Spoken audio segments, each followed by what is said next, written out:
For those of us who are used to long commutes to work, we know that transport and spatial planning are some of the key challenges to Cape Town becoming a carbon neutral, equitable and more resilient city. Today, Peter Ahmed and Jodi unpack some of these challenges and start to suggest some of the ways that we may be able to overcome them.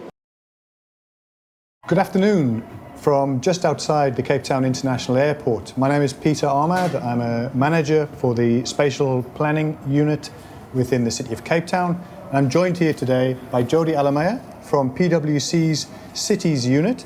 Jodi, welcome. Thanks so much for making the time. Thanks, Peter. Nice to be here. Today, the conversation is around some of the drivers of change within our cities, the issues of the day, if you like. And you've written quite extensively about this, not only working with PwC, but in your own blogging and approach. You've talked about things like climate change, urbanization, technology, and the migration issues, which are all driving different parts of the sort of spatial agenda of cities, not just within South Africa, but more broadly. How have you thought about these from the outset? What has framed your thinking around these issues? It's an easy question to get started with, Peter. I think part of what informs my thinking on these issues is understanding what cities and local governments started out doing. And they really were places where people came together to find efficiencies in how we trade and build life as society. And local government started as a way of primarily focusing on public health and bulk service provision.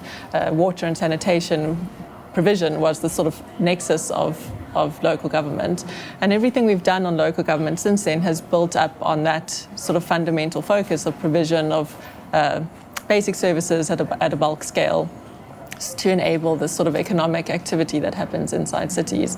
Obviously, in different contexts, it's taken different forms, and cities have different functions and mandates based on their political economy and that sort of thing, but that's fundamentally what they do.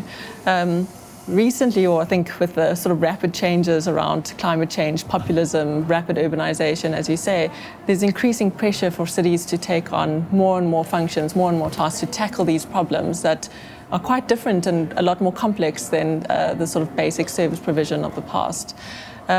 So my focus in my career and in my thinking is around how do we build the capacities and competencies of cities to tackle these sorts of challenges that we're going to face in the future.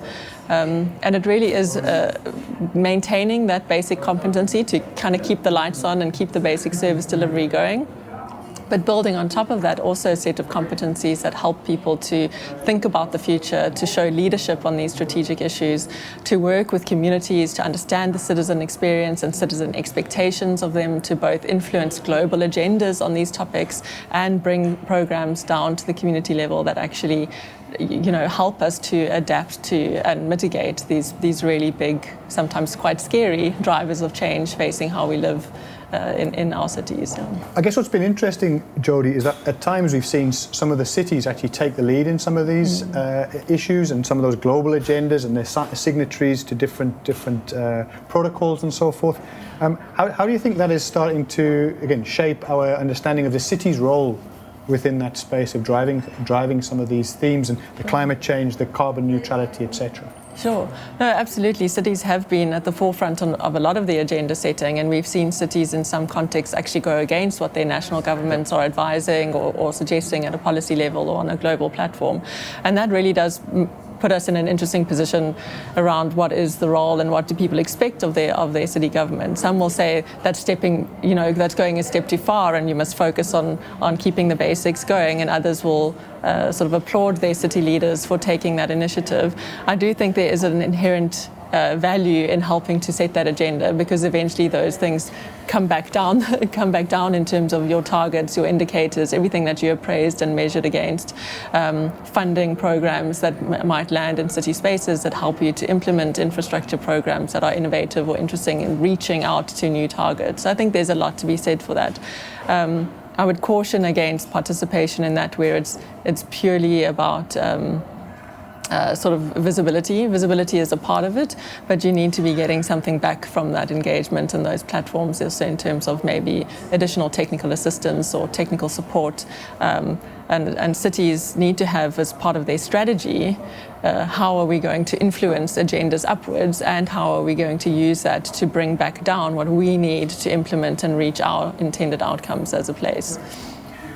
We've seen here in Cape Town the last 2 or 3 years, we've had the drought, major implications for the sustainability of the city, the resilience, these ideas of sustainability and resilience, and obviously right now still dealing with the impact of the COVID-19 pandemic.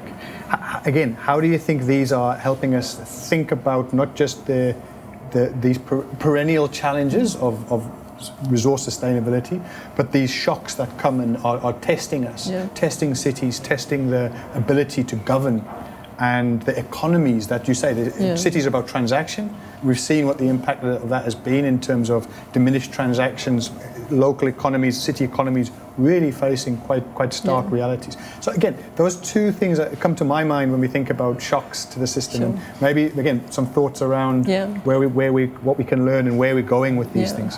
Sure. I mean, I think Cape Town is in quite a unique position and has done fairly well in terms of being proactive on learning about what we learned from the drought and what are we learning now through COVID. And I think some of the things that we've learned there are around, we have to have a certain amount of our resources that continues with the bigger plans, the long-term vision, keeping basic services going, but we also have to have resources and capacity available and ready to deal with shocks as they come, and these sort of system-wide disasters as they come.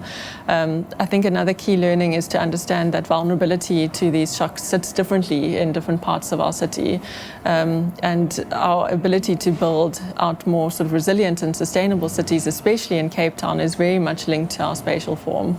And I know the City of Cape Town has done good work in terms of mapping and understanding vulnerability to different shocks and stresses, including climate change, and needs to now do that work in terms of understanding how do you go into specific areas and have more targeted approaches to reduce the vulnerability in certain areas, and that should feed into some of your longer term, bigger picture planning. And that's just augmented with your sort of disaster response, so that your disaster response isn't just sort of repeatedly year after year going in to deal with floods and fires year after year. So I think there's a lot more that can also be said there around just the data tools, the engagement with community. Through both the drought and COVID, we've had a huge mobilization of community groups to support. And I think that's something that's really important and really powerful to understand around local government as consisting of and being a part, the people are a part of local government in our constitution, and the way in which communities have come together to stand up and say we're going to work together to reduce our water use in the drought, to provide social safety nets in COVID. This is really valuable and very powerful, and I think as civil servants to find ways of tapping into those networks, not only for our disaster responses but also for some of our longer term ambitions and targets, is there's a real opportunity there. It's really interesting you're touching on that. I mean, I'm thinking now from a sort of spatial visioning aspect.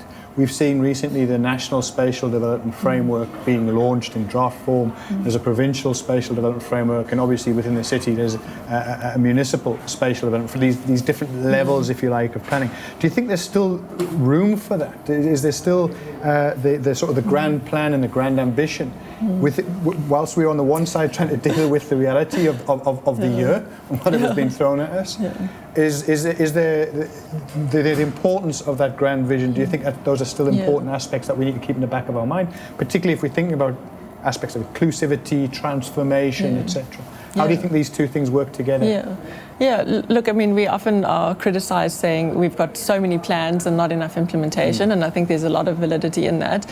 But I do think that there is importance in long term and sort of citywide planning, to the extent that they set outcomes against which we can now appraise our actions and our investments and how we dedicate our budget and our resources as local government.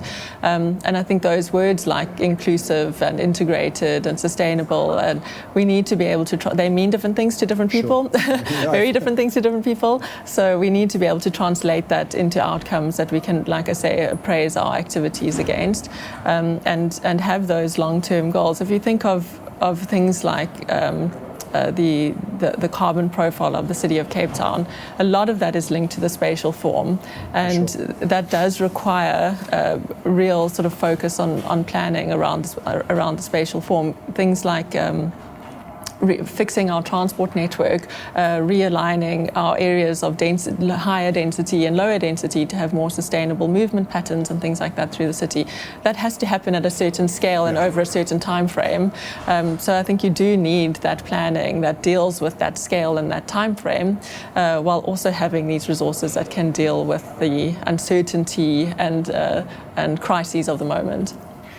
You mentioned density there, and I think that's been really one of the interesting things to watch over this last 6 or 7 months, has been how the conversation has evolved, where we've heard about de-densification, for example, of informal settlements that typically are quite compact and very dense spaces, versus a grand ambition of a cities to become more dense and less sprawling and more intense. So I guess that comes down to some of the infrastructure, that's the means and the spend of cities in relation to that can ultimately drive some of those outcomes? Yeah, 100%. I think that's also, we talk about a density plan for Cape Town and things like that, and I think we can be quick to forget that there are parts of our city that are incredibly high density but underserviced. Sure. And I think a part of what our sort of long-term planning needs to do is have a much better understanding of the citizen experience in those spaces. Make sure that we are really spending time in those spaces, understanding what the needs are, understanding how infrastructure is and isn't used, how faults do and don't appear, and I think have a balance in our approach around not necessarily de-densifying, but having appropriate urban forms of density, so incremental upgrade, allowing for formalization of informal spaces. We're seeing a lot of that enabled by the city's planning policies, like having as of right second and third dwellings. I mean, it's huge in terms of the sort of so-called micro development that's taking place, and that improved quality of an existing level of density that's happening. So I think that's really important. And then there are other areas that are more formalized, but actually very low density compared to what is needed for a sustainable compact city, for a city where we have low carbon emissions because people have shorter distances to travel, where people have greater access to opportunity, where there is this social integration that we talk of, and that we do need, again, a different form of infrastructure investment and enablement to allow for that to happen. I'm talking now more about the sort of main road corridors and the Voortrekker road corridors in contrast to a township or informal settling. And those corridors typically going to be supported by some degree of public transportation, strong linkages to social amenities and the nodal framework and so forth. So, I mean, Jodi, along those public transportation corridors, along those access, you talked about Voortrekker Road as one example within Cape Town. What are some of the supporting elements to that? I'm guessing public transportation, strong social amenities. These are some of the things that we would associate with that type of intensification and a diversity of land use within that space? Yeah, absolutely. So I think you're wanting to see some redevelopment and reinvestment in these areas, going higher density, and that opportunity is also really good from a built environment perspective for low carbon buildings, that retrofitting of existing buildings as you densify them, as you convert to commercial or residential as might be needed.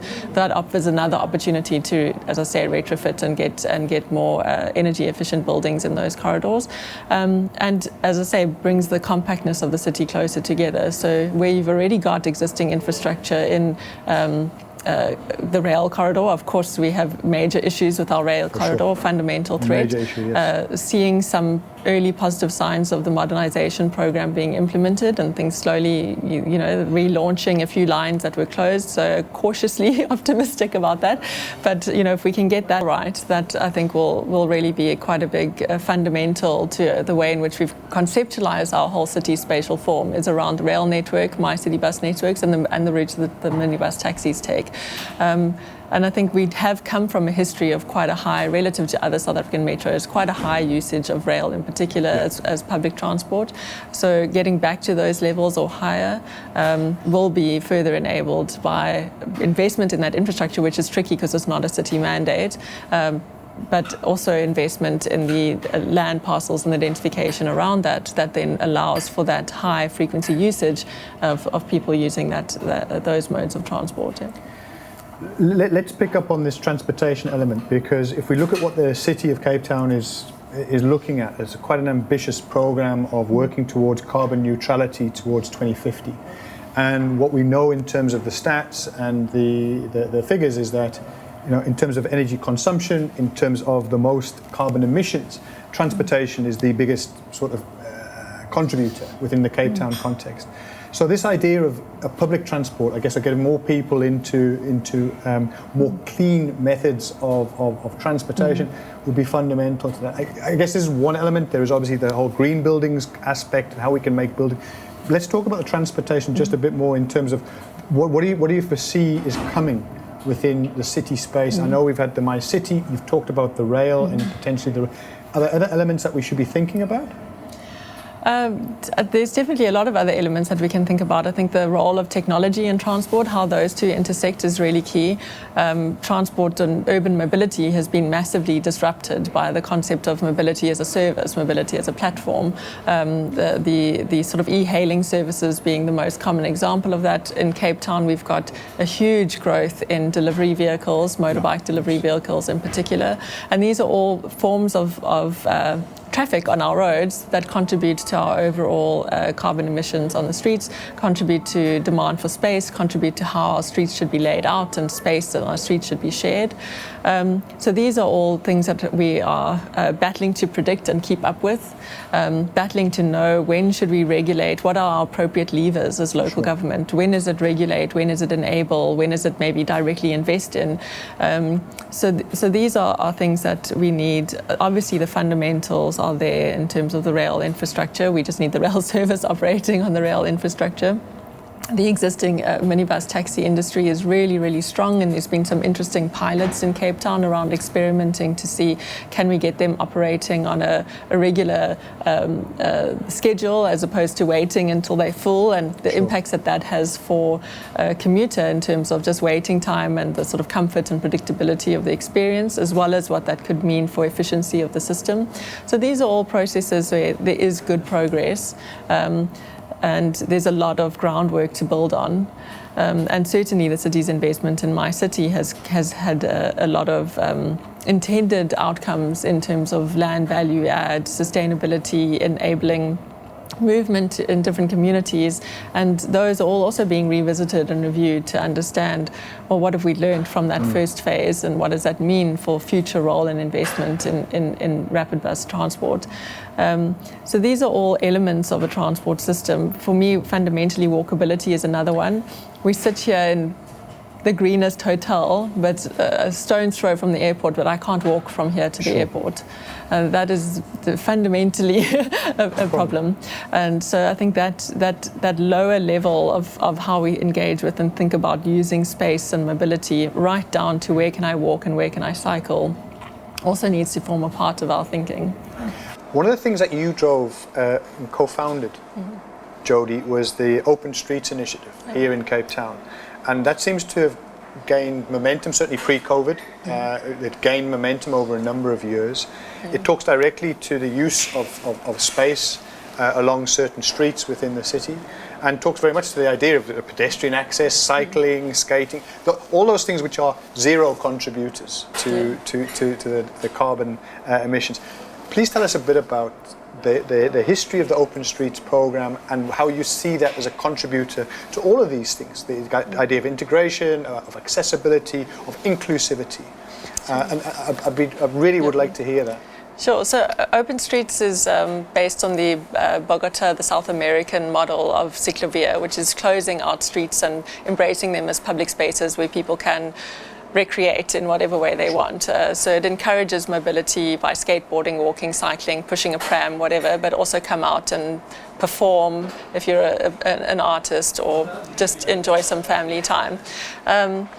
And it's been a complicated journey to get people, especially city officials, to understand it, because it does try to achieve a lot of different things. It has objectives that are around social integration, a very strong focus on building empathy and connection between neighborhoods and within neighborhoods, a very strong focus on the relationship between the street and the economy, and how do we enable an active ground floor, a vibrant, economically active ground floor that's not just sort of cold facades or monopoly businesses, but lots of mom and pop shops, things like that. It's very, very healthy for a strong city economy. And then, of course, a whole set of objectives that are around mobility and how people use streets to move around, and how we can encourage more sustainable, non-motorized forms of transport. It's been loved by many communities because of the way in which we put the days together. So bringing communities involved in the design and activation of what happens in their space has had a lot of very powerful legacies in those communities.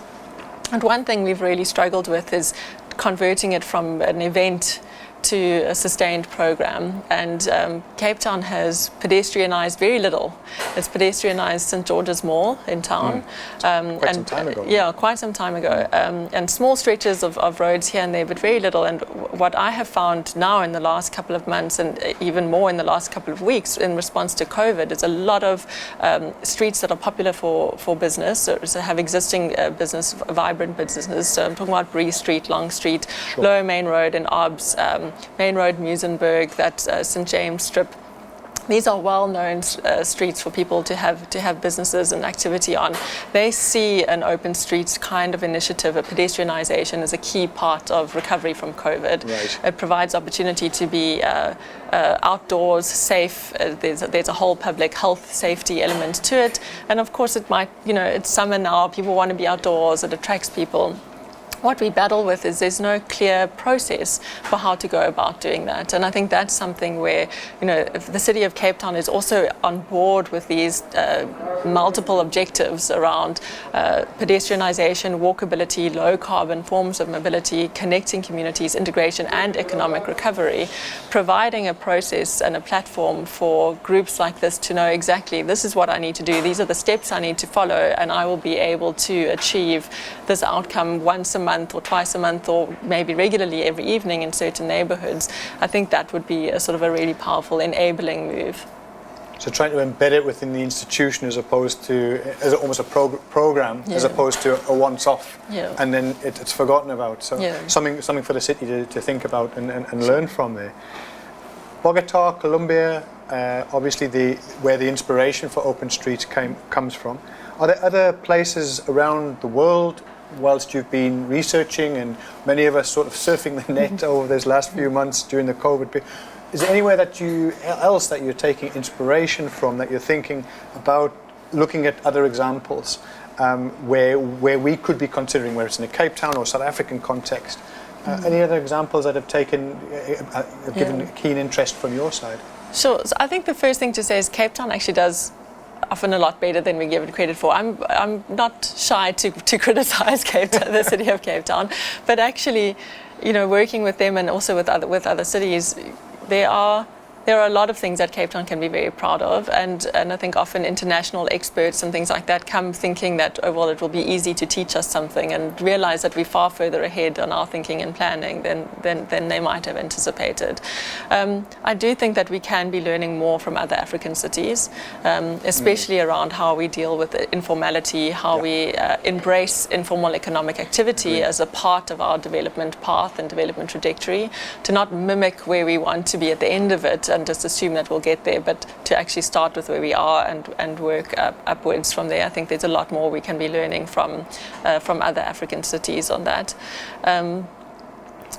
And I think broadly, regardless of where you're learning from, it goes back to one of my earlier points around have that role of trying to influence and global agendas, but also have a strategy around what you want to bring home and what you want to learn. So I think instead of just sort of saying, well, let's go out and learn, we have to know what are we looking for? What is the stumbling block that we've reached in our own strategy and plan? We've set a target, for example, 2050 carbon neutrality. That's our target. We have certain elements of our plan. I think we need to be able to assess where are we performing well, where do we actually have things to go out and teach others about, and what can we get in exchange for that learning to fill some of the gaps we have. I think some of the gaps might be in the financing space. We've been actually quite lucky to finance most of our infrastructure directly historically. So far, and that might, I think that those sorts of things might start to change. That might be a place where we start to say, look, where can we learn from in terms of more innovative financing models? So Jodi, as we work towards a wrap, final question from my side would be to say, if we think towards the future, two questions for you. What do you think is realistic in terms of a fairly fundamental change, if any, to the urban structure here in Cape Town? And second of all, what would you like to see? What might not happen, but you would want to imagine is possible on the back of this disruption, and trying to work from that basis that with every crisis, don't waste it. What's the opportunity that comes out of a very serious issue of the pandemic, very serious issue around the recession that we're facing? So I'm not making light of it. I'm trying to think of a way that we can take some positive and finish on a positive around the spatial and urbanization future of Cape Town. Sure. So we've spoken before, Pete, about if you just sort of play forward a lot of the trends, it's quite scary. In the future, It can be very easy to be overwhelmed by the uncertainty of climate change, migration, technology, rising sort of populism in our political space. These are things that are very scary and very real, and it can be difficult to think about a future that is somehow progressed to something better than what we have now, that hasn't directly tackled some of those challenges. So for me, what I would really like to see is a lot more sort of centering these issues in our conversations and in our planning and in our workplaces. We need to have more diverse workplaces to be able to do that. We need to have better use of data, but also more time on the ground in communities, understanding what's really going on, where vulnerabilities really lie. And we need to have more accountability on our progress towards these big plans. I think a lot of the big plans are there. We've really done quite solid technical work on understanding what needs to be done, what needs to be achieved, where the focus needs to be. And our efforts now should be on engagement and accountability as we deliver those. I do think that there is opportunity in every crisis. The relationships built through things like the community action networks, I think, is very powerful. I mentioned it previously. Right now, we will see a lot of businesses who previously have maybe not been actively participating in these discussions. They will have a hunger for answers, and that calls to existence a community of partners that previously we found difficult to pin down and access and identify. So I think using it, whatever conversations we're having now, not just to put out messages that make it sound and look like we're doing the right thing, but to actually build the relationships that we need to be able to partner and implement the long-term strategies. I think that's a real opportunity right now. Jodi Alamaya, thank you so much for spending some time with us today and reflecting on and thinking ahead to what is possible, what we're trying to achieve. All the very best to you and the PwC Cities team, and we look forward to engaging again sometime in the future. All the very best. Thank you. Thank you. Thanks, Pete. Thank you. We heard some really interesting thoughts about our urban form and the fundamental changes that are needed to make Cape Town a more livable city. Events like Open Streets bring people out into the streets to experience the urban form and to engage with each other. The Cape Town Future Energy Festival still has lots more to offer, and we look forward to engaging with you soon.